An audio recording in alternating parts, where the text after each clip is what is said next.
8ஆம் நூற்றாண்டு. தொண்டை மண்டலமாகிய வடக்கு தமிழகத்தை பல்லவ மன்னன் அபராஜிதன் ஆட்சி புரிந்து கொண்டிருந்தான். அவனுக்கு அடிபணிந்து பல சிற்றரசர்கள் தங்கள் ஆட்சியை அமைதியோடு நடத்தி கொண்டிருந்தனர். எத்தனை காலங்கள் இப்படி அடிபணிந்து வாழ்வதென சிற்றரசர்களில் ஒருவனான ஆதித்ய சோழன் எண்ணம் கொண்டான். அவ்வெண்ணம் தொண்டை மண்டலத்தின் அமைதியை குலைப்பதற்கு ஓர் அச்சாரமாக அமைந்தது. பல்லவ மன்னன் அபராஜிதனை எதிர்த்து போர் தொடுத்தான் ஆதித்ய சோழன். தொண்டை மண்டலம் முழுவதும் இரத்த ஆறு ஓடத் தொடங்கியது. எப்படியும் ஆட்சியை கைப்பற்ற வேண்டும் என்று சினம் கொண்டு போரிட்ட ஆதித்ய சோழன் பல்லவ மன்னன் அபராஜிதனை வென்றான், கொன்றான். இதுவே பல்லவ சாம்ராஜ்யத்தின் முடிவாக அமைந்தது. சோழர்களின் கொடி தொண்டை மண்டலத்தில் நாட்டப்பட்டது.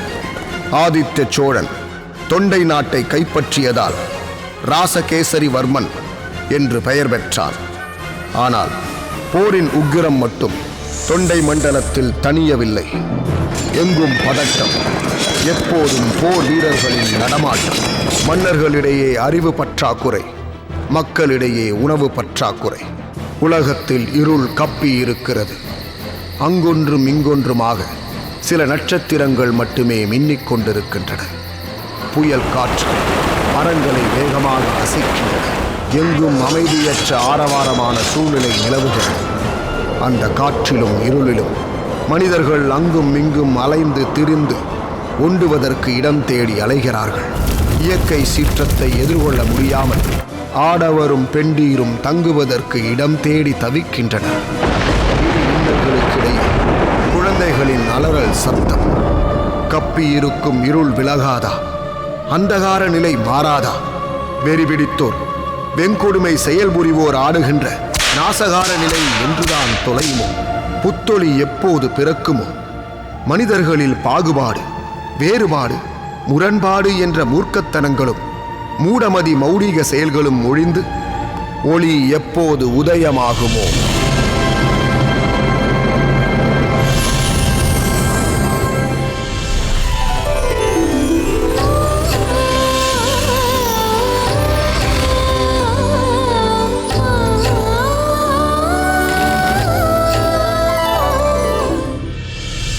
பல்லாண்டு பல்லாண்டு பல்லாயிரத்தாண்டு பல கோடி நூறாயிரம் மல்லாண்டத்தின் தோள் மணிவண்ணா உன் சேவடி செவ்வி திருக்காப்பு.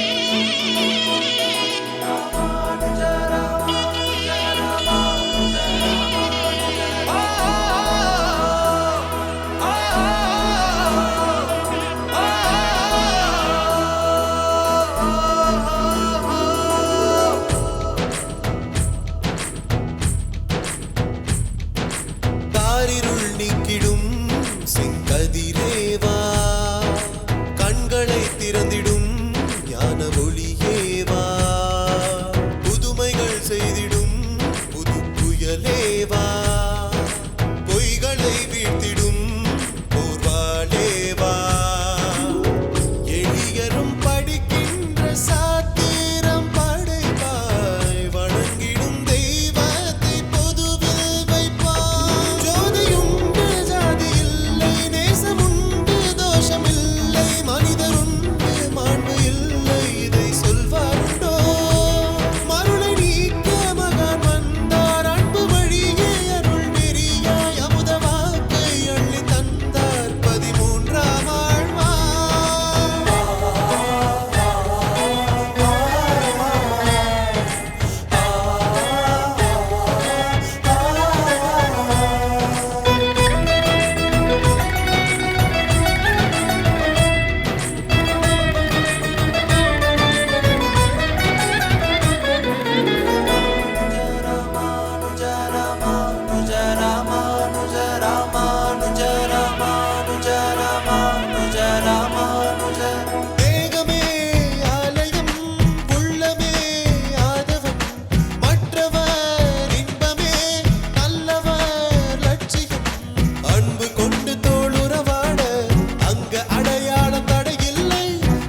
வாசல் பார்த்து மழை பொழியாது, வாசம் பலவுள்ள மலருண்டு, வர்ணம் பார்த்து அது பூக்காது. ஞானம் ஒன்றே மோட்ச வழியல்ல, அன்பே போதும் ஆண்டவனை போய் சேர நாடும். நல்லாண்டென்று நவின்றுரைப்பார் நமோ நாராயணாயவென்று, பல்லாண்டும் பரமாத்மனை சூழ்ந்தெறிந்து ஏத்துவர் பல்லாண்டு.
அடியேன்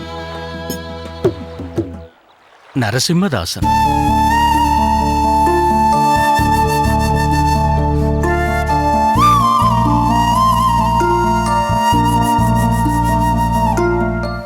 நமஸ்காரம். வாருங்கள். இங்குள்ள ஒரு திருக்கோயிலில் கைங்கரியம் செய்து கொண்டிருக்கிறேன். அப்படியா? மிக்க சந்தோஷம். இந்த யமுனை ஆற்றங்கரையில் தங்கள் வழியே நம் செவியில் தேமதுர தமிழ் புகுந்ததில் மேலும் சந்தோஷம். அடியேன் பிறந்ததும் வளர்ந்ததும் வைகை நதி ஓடும் மதுரையில். ஜீவனோபாயத்துக்காக வந்தது யமுனை ஓடும் மதுராவில். மன்னிக்க வேண்டும், தங்கள் நித்திய கர்மானுஷ்டானத்திற்கு ஏதேனும் இடையூறு செய்து விட்டேனோ? இல்லை இல்லை, என் நித்திய அனுஷ்டானங்கள் பூர்த்தியாகிவிட்டது. நல்லது. தேவரீரின் திருநாமம் நாதமுனிகள் என்று நேற்று காலக்ஷேபத்தின் போது அறிந்து கொண்டேன். ஓ, தங்களை முன்பே பார்த்தது போலிருக்கிறதே என்று நினைத்தேன். இப்போது ஞாபகம் வருகிறது. நேற்றைய காலக்ஷேபத்தில் தங்களை பார்த்திருக்கிறேன் போலும். சுவாமி, நேற்று வேதத்தின் சில வரிகளை எடுத்துக்கொண்டு அதற்கு தாங்கள் சொன்ன வியாக்கியானம், ஆஹா, அற்புதம் அற்புதம். எல்லாம் பெருமாளின் திருவுளம், அவன் கொடுத்த அருள். இப்படிச் சொல் என்று அவன் பணிக்கிறான், நான் சொல்கிறேன். என்னே தங்கள் தன்னடக்கம். தெற்கிலிருந்து வந்த தாங்கள் இந்த யமுனை கரையில் தங்கியிருப்பது எங்கள் பெரும் பாக்கியம். தவறாக எண்ண மாட்டீர்கள் என்பதால் கேட்கிறேன். தங்களின் சொந்த ஊர் எதுவோ? இதில் தவறாக எண்ண என்ன இருக்கிறது? எங்களின் சொந்த ஊர் சிதம்பரம் அருகே உள்ள காட்டுமன்னார் கோவில். ஓ, வீரநாராயணபுரம் என்றும் அதற்கு ஒரு பெயர் உண்டல்லவா? ஆமாம், வீரநாராயணபுர சதுர்வேதி மங்கலம் என்பதின் சுருக்கம். இங்கு வர எப்படி திருவுளம் கொண்டீர்கள்? எங்கள் ஊரில் மண்ணாசையில் மன்னர்கள் சண்டையிட்டுக் கொள்கிறார்கள். எங்கும் கூக்குரல், தீனமான அலறல்கள், குருதி ஆராய் ஓடுகிறது. அதில் என் போன்ற சாமானியர்களும் பாதிப்புக்குள்ளாகிறார்கள். சகஜ வாழ்க்கையும் அமைதியும் அதில் பலியாகிப் போகின்றன. பலர் இதுதான் விதித்தது என்று அவைகளை ஏற்றுக்கொண்டு வாழ முயல்கிறார்கள். சிலர் அமைதியை தேடி புண்ணிய க்ஷேத்திரங்களை தரிசிக்கச் செல்கிறார்கள். அப்படி ஊரை விட்டு பல திவ்ய க்ஷேத்திரங்களை சேவித்துவிட்டு இந்த விருந்தாவனத்தின் யமுனை ஆற்றங்கரைக்கு வந்தவர்கள்தான் நாங்கள். தங்களைப் போன்ற வேத விற்பனர்கள் இருக்கும் இடத்திலா போரும் அமைதியின்மையும்? வேதம் வேற்று மொழியில் என்றோ சொல்லப்பட்டிருக்கிறது. என் முப்பாட்டனார் என் பாட்டனாருக்கு கற்பிக்க, அவர் என் தந்தைக்குச் சொல்ல, என் தந்தையிடமிருந்து நான் பெற்றுக்கொள்ள, நான் என் மகனுக்கு ஓத, இப்படி இந்த வேதம் ஒரு குறிப்பிட்ட வட்டத்துக்குள் மட்டுமே புழங்கி வருகிறது. சாமானியர்களையும் சென்றடைந்தால்தானே வேதம் தோன்றியதன் முழு பலன் கிடைக்கும். வாஸ்தவம். அதிலும் அர்த்தம் புரிந்து சொல்பவர்கள் சில பேர் என்றால் வெறும் சப்தமாக சொல்கிறவர்கள்தான் பல பேர்.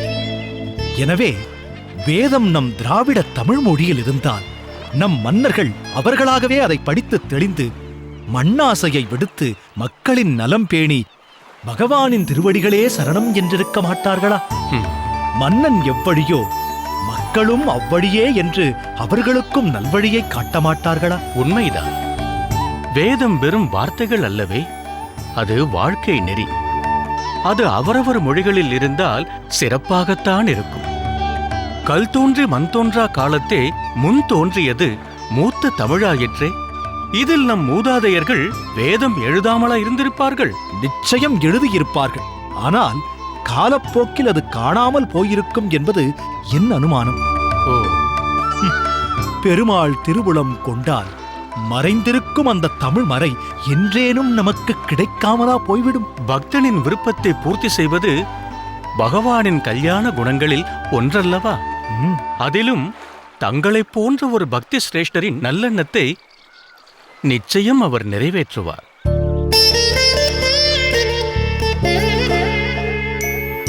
सर्वैः चाहं हृदि सन्निविष्टो मत्तः स्मृतिर्ज्ञानम् अपोहणंश्च वेदैस्य सर्वैर् अहम् एव वेद्यो वेदान्तकृत् वेदवित् ஏவ சாஹம். ஆக ஒவ்வொரு ஜீவராசியிலும் பகவான் உரைகின்றார் என்பது இந்த ஸ்லோகத்திலிருந்து நமக்கு தெள்ளத் தெளிவாக தெரிகின்றதல்லவா? சரி, பிற உயிர்களுக்கு தீங்கு எண்ணாமை பற்றி இன்று சற்று தெளிவாகவே பேசிவிட்டேன் என்று நினைக்கிறேன். நேற்றைய தினம் சாதுர்வர்ணம் மயா சிருஷ்டம் குணகர்ம விபாகச்சஹ தஸ்ய கர்த்தாரம் அபிமாம் வித்ய கர்த்தாரம் அவ்யயம் என்று கீதையிலிருந்து ஒரு ஸ்லோகம் சொன்னேன் அல்லவா? ஆமாம் குருதேவா. அதற்கு அர்த்தம் கூட சொன்னேன். கமலநாபா, அடியேன் எங்கே நான் சொன்ன விளக்கத்தை கூறு பார்க்கலாம். ஏன் நிற்கிறாய்? உனக்கு புரியும்படியாக நான் சொல்லவில்லையோ? அபச்சாரம். தேவரீர் அதை இன்னும் இருமுறை மும்முறை சொன்னால்தான் கிரகிக்க முடியும் என்ற மந்த புத்தி அடியேனுக்கு. சரி, சொல்கிறேன், உட்கார். நான் கூறுவதற்கு முன் உங்களில் வேறு யாராவது அந்த ஸ்லோகத்திற்கு அர்த்தம் கூற முடியுமா?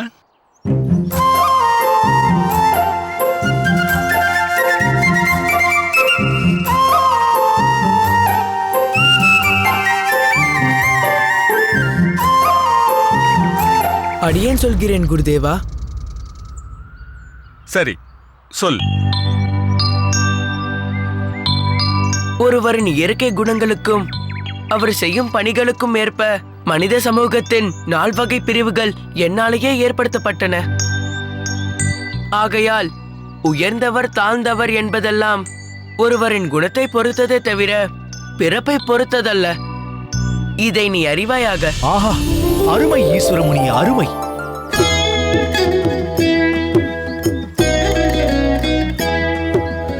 குழந்தைகளே, இன்றைய வகுப்பு முடிந்துவிட்டது. நீங்கள் அனைவரும் குடிலுக்கு சென்று உங்கள் பணியை மேற்கொள்ளலாம்.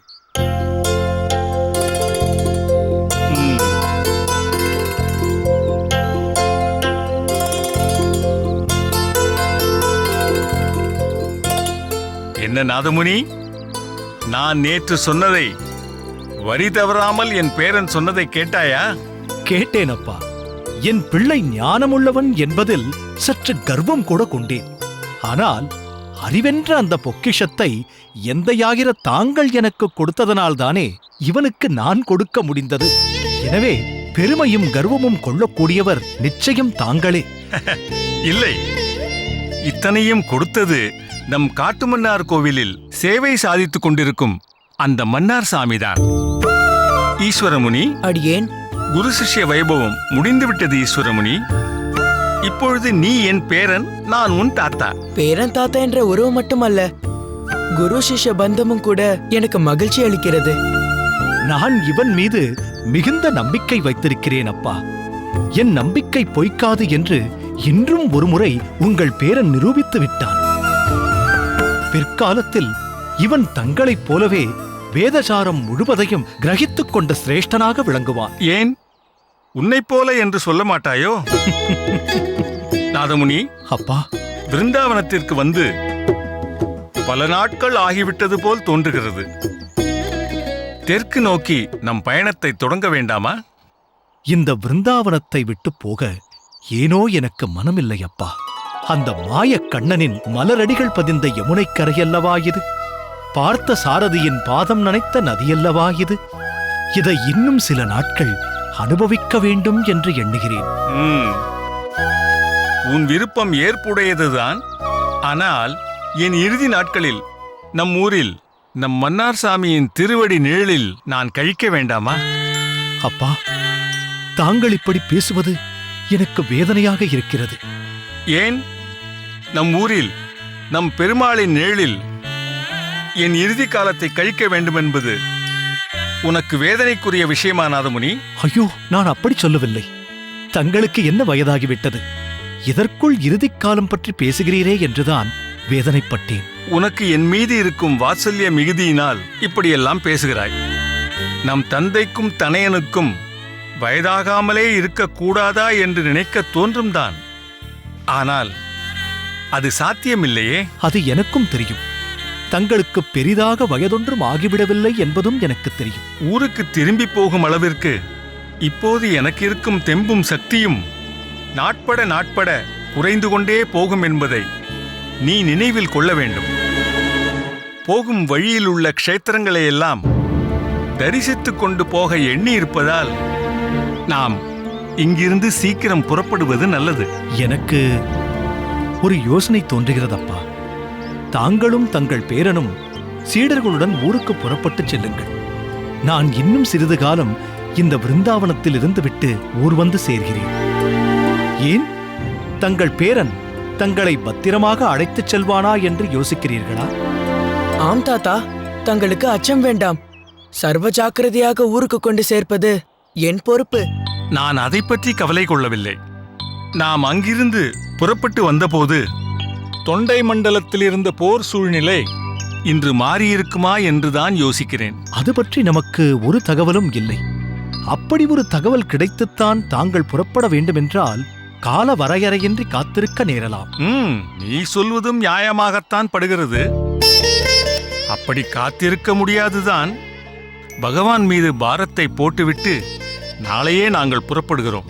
நீ என்ன சொல்கிறாய் ஈஸ்வரமுனி? தாங்கள் எது சொன்னாலும் செய்ய சித்தமாக இருக்கிறேன். தயங்காமல் புறப்படுங்கள் அப்பா. நல்ல விதமாய் ஊர் போய் சேருவீர்கள்.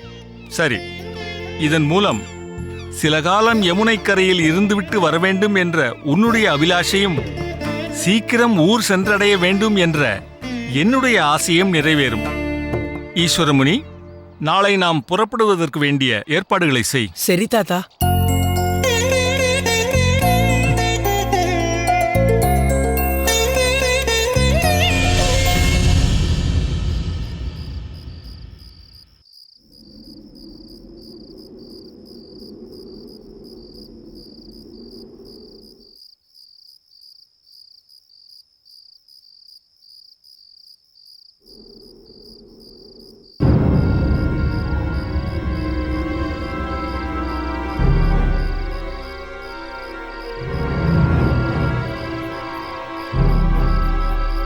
நாதமுனி,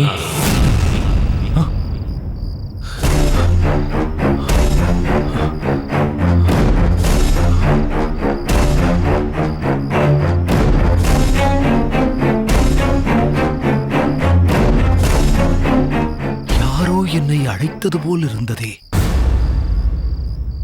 ஏதேனும் பிரம்மையாக இருக்குமோ?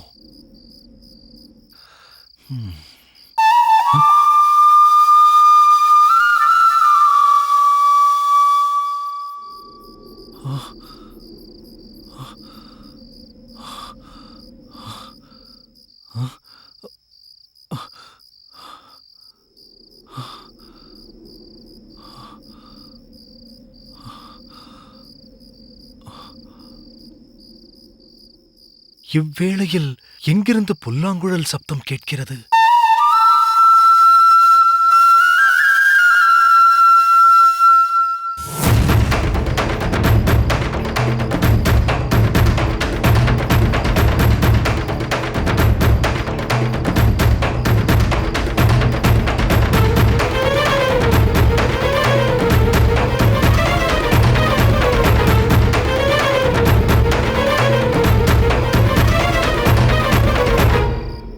இந்நேரத்தில் எங்கிருந்து இந்த ஓசை வருகிறது?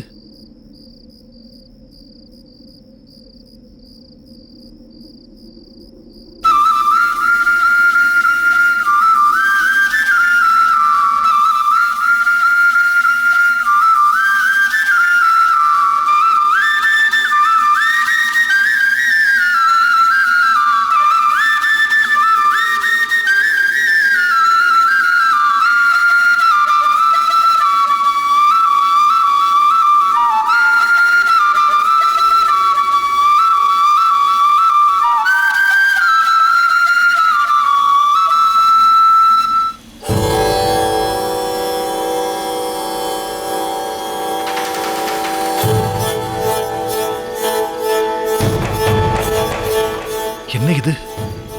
இந்த மரத்தின் அருகில் வந்து நின்றவுடன் புல்லாங்குழல் சப்தம் நின்றுவிட்டதே.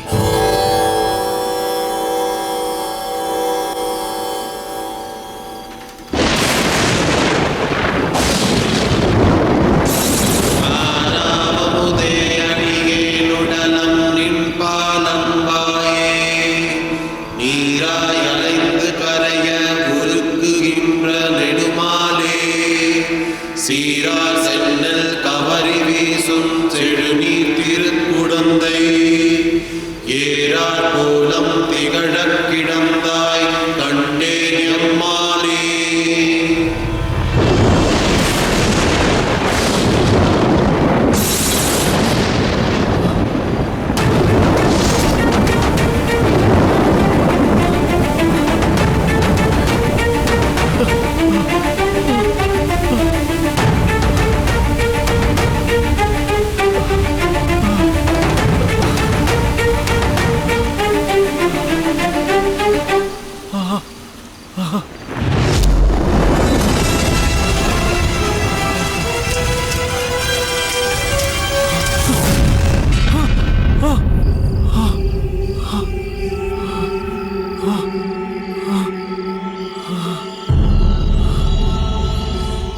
என்ன இது? ஏன் இப்படி ஒரு கனவு எனக்கு வந்தது?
கனவில் கண்ட அதே மரம்.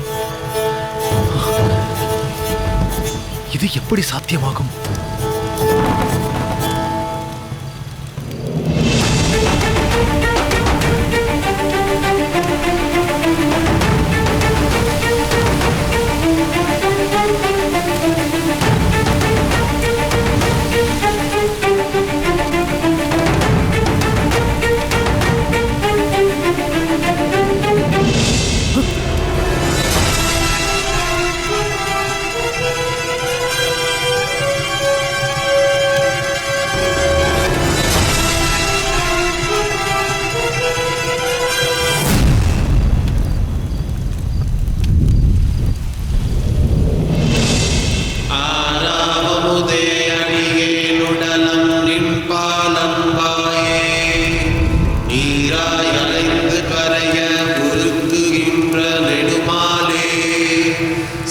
சீரார் சென்னல் கவரி வீசும் செழுநீர் திருக்குடந்தை ஏறார் கோலம் திகழக் கிடந்தாய்